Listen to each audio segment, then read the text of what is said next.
لہذا وہ کان میں پڑی رہے بات تو اچھی. عبد مناف قریش کے ایک سردار تھے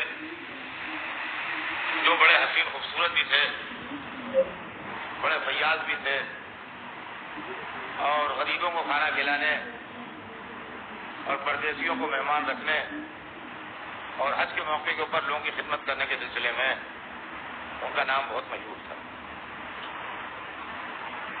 ان کے 2 بیٹے ہوئے. ایک کا نام عبد الشمس تھا اور ایک کا نام عمر تھا. کہتے ہیں کہ دونوں ٹوئن. ہمیں اس کے متعلق کوئی تحقیق نہیں ہے, لہذا ہم اس کے فار یا آگے اس میں کچھ نہیں کہہ سکتے. لیکن یہ کتابوں میں لکھا ہے بات جو وہ دونوں لڑکے جو تھے وہ ٹوئن. اور عبد الشمس کا ماتھا عمر کے پیر کی انگلی سے جوڑا ہوا تھا.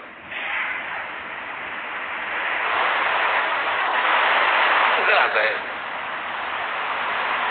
پیدا ہونے کے بعد کسی نے باقی رکھے. اس موقع پر یہ بھی کہا گیا کہ اس زمانے جو بزرگ لوگ جمع تھے انہوں نے کہا کہ اب ان دونوں میں ہمیشہ تلوار چلے. یہ واقعہ صحیح ہے یا غلط ہے مجھے نہیں معلوم, آئی ایم ناٹ شیور, لیکن جو کتابوں میں لکھا ہے وہ یہ. عبد الشمس اور ہاشم کی عادتوں میں فرق تھا. عبد الشمس خود پسند قسم کے آدمی تھے. وہ آدمی جو صرف اپنے فائدے کی بات سوچتے ہیں اور اپنا بقا بھی روکا دیکھتے ہیں, اپنا نفع نقصان دیکھتے ہیں, اپنا دھندا, اپنا کاروبار, اپنی دکان, اپنا معاملہ, ہمیں اس میں کیا ملنے والا, ہمیں کیا, ہمیں اس میں کیا ہوگا. اور ایک کرو آدمیوں کا بہت ہے جو دوسروں کی مدد کے لیے آگے بڑھتا ہے کہ یہ آدمی پریشان ہے, اس کی ہیلپ کیسے کی جائے, اس کے بعد نوکری نہیں ہے, اس کو نوکری کیسے دلائی جائے, اس کا کاروبار خراب ہوا جا رہا ہے, اس کو کیسے سہارا دیا جائے. تو آج بھی سماج میں 2 طرح کے آدمی ہوتے ہیں, برابر ہمیں ملتے ہیں زندگی میں. ایک وہ ہوتے ہیں جو صرف اپنا اپنا معاملہ دیکھتے ہیں اور ایک وہ ہوتے ہیں جو دوسرے کی مدد کرنے کے لیے آگے بڑھتے ہیں. دونوں بھائیوں کی مزاج کا فرق تھا. عبد الشمس اس طرح کے لوگوں میں تھے جو اپنا معاملہ ٹھیک رکھتے, اور عمر ان لوگوں میں تھے جو دوسروں کی مدد کرتے اور دوسروں کے مسائل اور دوسروں کی مشکلات دوسروں کے پرابلم سے. جب یہ دونوں بڑے ہوئے اور جوان ہوئے تو عمر کے اس کیریکٹر کی وجہ سے باپ کی وراثت عمر کے حصے میں. دونوں بھائیوں میں باپ کی جو وراثت تھی وہ باپ کی نعمت تھی وہ عمر کے حصے میں, اور لوگوں نے عمر کو اپنا لیڈر چنا اور مکہ کا سردار بنایا. عبد الشمس کیونکہ عوامی آدمی نہیں تھے, مکے کے آدمی نہیں تھے, لہذا عبد الشمس کو یہ بات میں اچھی بھی نہیں لگی, اور عبد الشمس جو تھے وہ شام چلے گئے. اس لیے کہ شام میں کمائی اچھی تھی, شام میں کاروبار اچھا تھا, شام میں معاملات بہتر تھے, لہٰذا انہوں نے آتے تھے سال میں 1 دفعہ وزٹ کرتے تھے مکے کی, لیکن پرماننٹ انہوں نے اپنا بیس جو ہے وہ سیریا میں بنا دیا. حج وغیرہ کے زمانے میں آتے تھے اور آن کے چلے جاتے تھے, لیکن مستقل وہ پرماننٹ جو ہے وہ یہاں نہیں رہتے تھے, وہ شام میں رہتے. اور عمر جو تھے وہ یہاں رہتے مکے میں. عمر نے بڑے کام کیے ہیں زبردست. عمر کے اندر لیڈرشپ بڑی زبردست تھی اور قیادت کی صلاحیت جو تھی وہ بہت زبردست تھی, لیکن عمر کے نام سے آپ میں سے کوئی پہچان نہیں رہا ہے, اور میں بھی اتنی دیر سے ان کا نام چھپائے ہوئے ہوں کہ جس نام سے آپ ان کو پہچانتے ہیں یہی عمر تھے جو بعد میں ہاشم کہلائے. یہی عمر تھے جو بعد میں ہاشم کہلائے. ان کے باپ نے جب یہ پیدا ہوئے تو ان کا نام ہاشم نہیں رکھا, ان کا نام عمر رکھا گیا. ہاشم صفت ہے، نام نہیں ہے. ہاشم کہتے ہیں ٹکڑے ٹکڑے کرنے والے کو، چورا چورا کرنے والے کو، کسی چیز کو پیسز میں بانٹ دینے والے کو ہاشم کہتے ہیں. حشم عربی میں کہتے ہیں کسی چیز کو پیسز میں بانٹ دینے کو، چھوٹے چھوٹے ٹکڑوں میں تقسیم کر دیجیے اگر آپ کسی چیز کو، تو اس کو عربی زبان میں حشم کہتے ہیں. اور جو ایسا کرے اس کو عربی زبان میں ہاشم کہتے ہیں. یہ عمر جو تھے یہ ہاشم اس لیے بن گئے کہ یہ شام میں تھے، اور شام میں ان کو یہ بات معلوم ہوئی کہ مکے میں قحط پڑ گیا ہے اور لوگ بھوکے مر رہے ہیں اور دانے دانے کو محتاج ہو گئے لوگ. تو انہوں نے جتنا جلدی ہو سکتا تھا اتنا جلدی غلہ خریدا، جتنا خرید سکتے تھے، جتنا ان کے پاس پیسہ تھا سب کا غلہ خریدا، اور جتنا تیز اس زمانے میں سفر کیا جا سکتا تھا اتنا تیز سفر کیا انہوں نے. اور تیز سفر کرتے ہوئے یہ شام سے مکے آئے. تو یہ اس وقت پہنچے ہیں مکے میں جب سورج ڈوب چکا تھا، اندھیرا پھیل چکا تھا شہر میں اور سورج ڈوب چکا تھا جب ان کا کارواں مکے پہنچا ہے. پہنچتے ہی انہوں نے اعلان کر دیا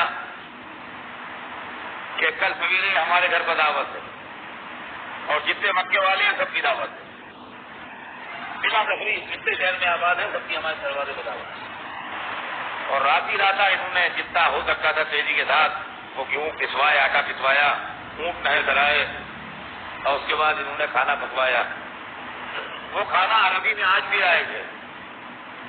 گوشت پکتا ہے شوربے دار اور اس کی بوٹیوں کو ٹکڑے کر کے ایک پیالے میں ڈالا جاتا ہے، اور روٹی جو پکتی ہے تندوری روٹی اس کو بھی پیسز میں بانٹ کے ایک پیالے میں ڈالتے ہیں، تو وہ ایک غذا بن جاتی ہے، گوشت اور روٹی. اس کو عربی زبان میں سورید کہتے ہیں. یہ سورید غذا جو ہے یہ 1400-1500 برس پرانی غذا ہے اور آج بھی عربستان میں کھائی جاتی ہے.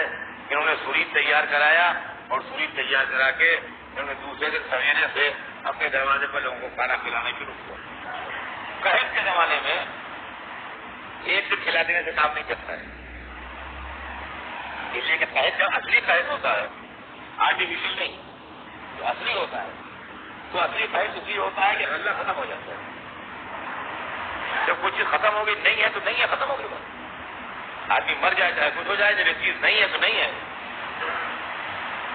تو ایک دن کھانا کھلا دینے سے کیا ہوتا ہے؟ وہ ایک دن کھائے گا، ایک دن تک اس کے کھائے کا اثر رہے گا، دوسرے دن کبھی بھوکا ہو جائے. قحط کے زمانے میں اتنے دنوں کھلائیے کہ نیکسٹ گراس بازار میں آ جائے. جب تک نیکسٹ گراس بازار میں نہیں آئے گی اس وقت تک کھلاتے رہیے جب تو فائدہ ہے، ورنہ آج نہیں تو کل بھوکا مر جائے گا، کل نہیں تو پرسوں بھوکا مر جائے گا. تاریخ بتاتی ہے کہ ہاشم نے 4 مہینے اپنے دروازے میں کھانا کھلایا، پورے 4 مہینے، تقریباً 4 مہینے ہاشم نے اپنے دروازے میں کھانا کھلایا. ایک 2 دن نہیں، صبح شام دونوں وقت. اور اتنا گوشت روٹی توڑ کے پیالے میں کھلایا کہ ہاشم نام ہو گیا. تو ہاشم نام نہیں ہے، نام عمر ہے. ہاشم ان کی سخاوت کی وجہ سے اللہ نے ان کو خطاب کیا. یہاں جو آج تک نام ہے بنی ہاشم، بنی ہاشم، بنی ہاشم، یہ کیوں بنی ہاشم؟ یہ بھوکے مرتے ہوئے انسانوں کو بلا تفریق کے مذہب و ملت، بغیر کسی بات کے کنسیڈریشن کے کہ ہمارا موافق ہے کہ مخالف ہے، ہم کو اچھا سمجھتا ہے کہ برا سمجھتا ہے، ہمارا فیور کرتا ہے کہ ہم کو اپوز کرتا ہے. اللہ کا بندہ ہے، انسان ہے، وہ بھوکا ہے، اللہ کھاؤ، آؤ آؤ تم بھی آؤ، تم بھی آؤ، تم بھی آؤ. 4 مہینے کھلایا. ایک صاحب دوسرے خیال کے تھے تو ان کا بھائی تم لوگوں کیا تو بس اپنے کھایا پیا ہر وقت کھانا پینا رہتا ہے، اور آج بریانی پک رہی ہے، آج چکڑا پک رہا ہے، آج یہ ہو رہا ہے، آج روٹی اور کبابوں پر نظر ہو رہی ہے، آج سنا ہو رہا ہے، اور تمہارے مطلب میں یہی کھانا پینا ہے سب، اور تم لوگ بس سب یہ کھایا پیا کرتے ہو. تو ان کا نہیں، اللہ نے دیا سب کو تھا، تمہارے بزرگ سب کھا رہے ہیں اس لیے تمہیں کچھ نہیں ملتا. ہمارے بزرگوں نے وہ دیا تھا، ہم آج تک کھا رہے ہیں.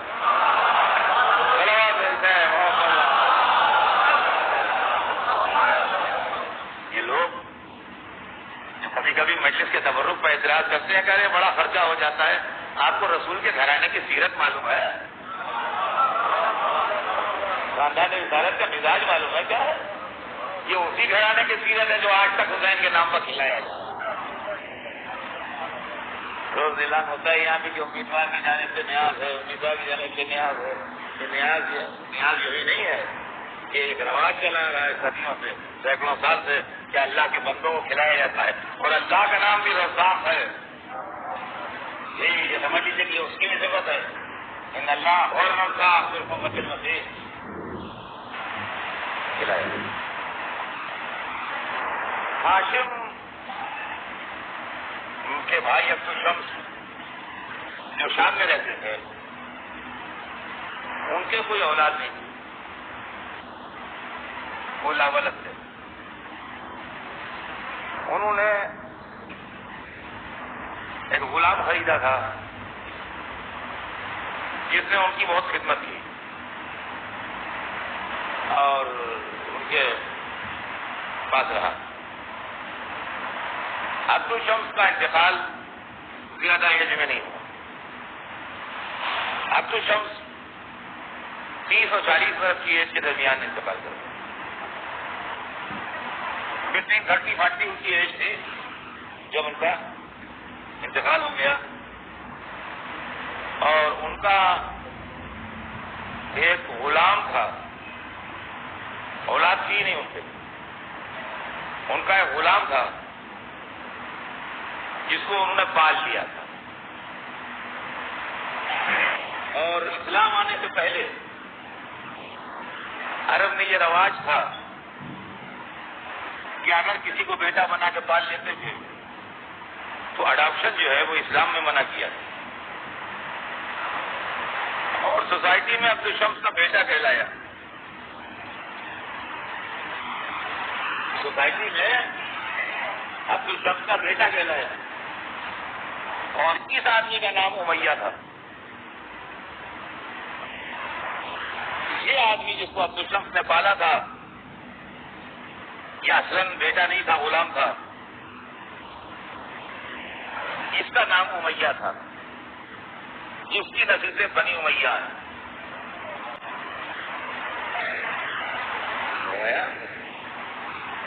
جس کی نسل سے بنی امیہ ہے یہ وہ امیہ تھا. اور امیہ کے معنی بھی ہوتے ہیں کنیز کے. چھوٹی کنیز، حقیر کنیز، کم قیمت کنیز جو ہو اس کو عربی زبان میں امیہ کہتے ہیں. احمد کنیز کو کہتے ہیں اور امیہ اس کی تصویر ہے، یعنی اس کے اندر حقارت و کمزوری پیدا کرنے کے لیے اس کو امیہ بنا دیتے ہیں. احمد تھا تو مرد مگر نام اس کا عورتوں جیسا تھا. امیہ جو ہے یہ لیڈیز نام ہے، جینٹس کا نام نہیں. عربی جانتے ہیں وہ جانتے ہیں. تو یہ امیہ تھا. یہ امیہ جو ہے یہ ہمیشہ دشمن رہا ہاشم کا، اور اس کے نسل دشمن رہی اولاد ہاشم. جب بنی امیہ بادشاہ ہو گئے اور ان کا پاور آ گیا اور سارے راوی اور محدث اور ہسٹورین سب انہوں نے خرید لیے، تو امیہ کو غلام سے بیٹا بنا دینا کتنی مشکل بات تھی. انہوں نے فوراً اس کو بیٹا بنا دیا. لیکن جیسے کہ پولیس میں یہ بات ہے تو کہتے تھا مجرم بعض غلطیاں ایسی کر جاتا ہے یا بعض چیزیں ایسی چھوڑ دیتا ہے کہ جس سے ہم کو پتہ لگ جاتا ہے کہ یہ اصلی مجرم ہے، اور اس کے بعد پولیس اس کو پکڑ لیتی ہے اور اس کو اندازہ نہیں ہوتا کہ اس ذریعے سے میں پکڑا جاؤں. 3 موقع ہیں تاریخ کے اندر جب اولاد ہاشم نے اولاد امیہ کو غلام زادہ کہا. 3 موقع ہیں جب اولاد ہاشم نے اولاد امیہ کو غلام زادہ کہا. دیکھیے ایک بات میں آپ سے بتا دوں، اگر عزیزوں میں لڑائی ہوتی ہے تو گولی مار سکتے ہیں غصے میں، مگر خاندان حسب نسب کو ایک دوسرے کو برا نہیں کر سکتا ہے. یعنی ایک دادا کی اولاد میں اگر لڑائی ہو رہی ہے تو یہ تو ہو سکتا ہے کہ اس سے دشمنی ہو جائے کہ ایک دوسرے کو مرڈر کر دیں، مگر ایک کبھی دوسرے کا رشتہ چور کی اولاد نہیں جائے گا. اس لیے کہ پھر اس کا مطلب کہ وہ بھی چور کی اولاد ہے. تو اگر یہ ایک ہی خاندان کے تھے تو ٹھیک ہے، قتل کر دیا وہ الگ بات ہے، غلام زادے کیا مانے؟ اور اگر یہ غلام زادہ ہے دوسرا کیسے نہیں ہوگا جب ایک ہی لائن سے آ رہے ہیں؟ تو اب آئیے سنیے کون کون سے موقع ہیں. مکہ پھنسا ہوا ہے، ابو سفیان رسول اللہ کے سامنے بیٹھا ہے. ابو سفیان امیہ کا پوتا ہے، رسول اللہ ہاشم کے پڑوس سے، وہ امیہ کی نسل سے، یہ ہاشم کی نسل سے. کوئی پوچھتا ہے ان کا کیا ہوگا؟ ان لوگوں کا نفرت کی نگاہوں سے دیکھ تو لیا مگر بدلہ نہیں لیا. قوموا انتم طلقاء، جاؤ غلام زادوں تم آزاد. ایک موقع جب غلام زادہ کا آئیے کہہ لیجیے اس پر رسول اللہ وننگ پوزیشن میں تھے، مکہ فتح کیا تھا، ابو سفیان کمزور پوزیشن میں تھا، لہٰذا کہہ دیا زندگی بھر کا غصہ اتار دیا غلام زادہ کا. تاریخ کے اندر موجود ہے.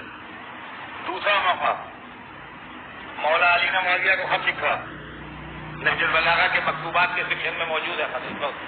نہج البلاغہ یہاں رکھی ہوگی، اٹھا کے دیکھ لیجیے. اس میں لکھا تو میری برابری کیا کرے گا؟ ایسا خلیفہ کل مہاجر، غلام زادے مہاجروں کے برابر ہوں گے. یہ دوسرا موقع ہے جب غلام زادہ پہلی حضرت علی بھی اچھی پوزیشن میں تھے، خلیفۃ المسلمین تھے، داماد رسول تھے، میجورٹی مسلمانوں کی ان کو سپورٹ کرتی تھی، لہٰذا انہوں نے لکھ دیا. اب آئیے تیسری پوزیشن، شہزادی زینب رسیوں میں بندھی یزید کے سامنے کھڑی،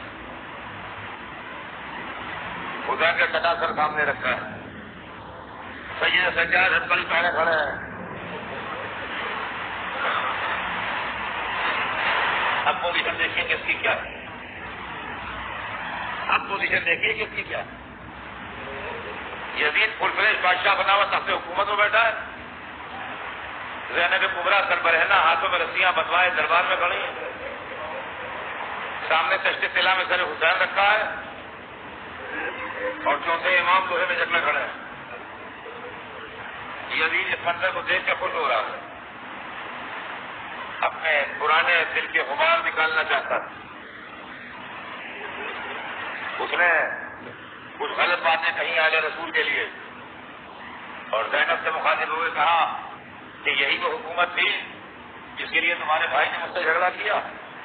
دیکھو خدا نے حکومت مجھے دی. بس جیسے ہی وہ دولت اور طاقت کے نشے میں چور ہو کے یہ کہتا ہے، ایک مرتبہ زینب سر اٹھاتی ہیں اور فرماتی ہیں سن او آزاد کرتا غلام کی اولاد. یہ تیسرا موقع ہے جب دربار شام میں شہزادی زینب نے آل امیہ کو غلام کی اولاد کہا.